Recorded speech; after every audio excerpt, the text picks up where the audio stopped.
Welcome to English Listening Journey, the podcast where we explore the world of English learning. Today, we have two special guests who will share their experiences with learning English. Please welcome Emma and Matthew. Hello. Thank you for having us. Hello, everyone.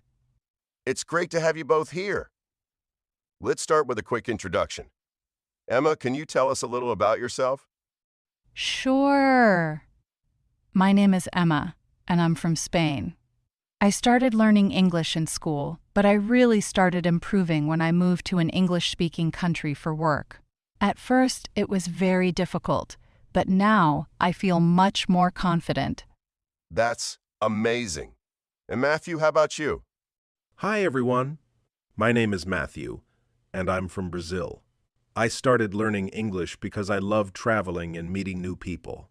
I took English classes in my country, but I struggled with speaking. So I started practicing with native speakers online, and it really helped me. Wow. Both of you have such interesting stories. Let's talk about challenges. What was the hardest part of learning English for you, Emma? Oh, pronunciation was very difficult for me. Some English sounds don't exist in Spanish, so I had to practice a lot. I remember struggling with words like beach and Shitai was so embarrassed when I mispronounced them. That's a common challenge. And Matthew, what about you? For me, listening was the hardest. Native speakers talk so fast. At first, I couldn't understand movies or conversations, but I kept listening to podcasts and repeating sentences, and over time, I improved. That's a great strategy. Now, let's talk about what helped you the most. Emma, what was the most useful thing you did to improve your English? Watching English TV shows with subtitles. I watched my favorite shows in English and tried to repeat sentences. It helped me learn new phrases and improve my pronunciation. That's a great method. And Matthew, what worked best for you? Speaking with native speakers, I used language exchange apps to talk with people from different countries. At first, I was nervous, but over time, I became more comfortable. It really helped me gain confidence. Confidence is key. Many learners struggle with speaking because they're afraid of making mistakes. What advice would you give to English learners who feel nervous? I would say, don't be afraid of mistakes. Making mistakes is part of learning. The more you practice, the better you'll get. Just keep going. That's excellent advice. Before we wrap up, let's talk about some practical tips. Matthew, can you share a daily habit that helped you improve? Yes. Also, find something you enjoy in English movies, books, music. Learning should be fun. If you enjoy the process, you will improve faster. Sure. Every morning, I listen to a short English podcast while drinking my coffee. It's a great way to start my day and improve my listening skills. That's a great idea.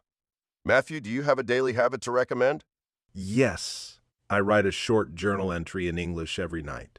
Even if it's just a few sentences, it helps me practice grammar and vocabulary. Writing and listening, everyday great tips. What about speaking? How can learners practice if they don't have native speakers around them? They can try talking to themselves in English. It may sound funny, but it helps a lot. Also, recording your voice and listening back can improve pronunciation. Yes, and shadowing is another great technique. You listen to an English speaker and repeat what they say, trying to match their pronunciation and rhythm. Fantastic. These are all practical and easy ways to practice. Before we finish, let's talk about motivation. What keeps you motivated to keep learning? I set small goals for myself. For example, I challenge myself to learn 5 new words every week. Achieving these small goals keeps me motivated. I remind myself why I started.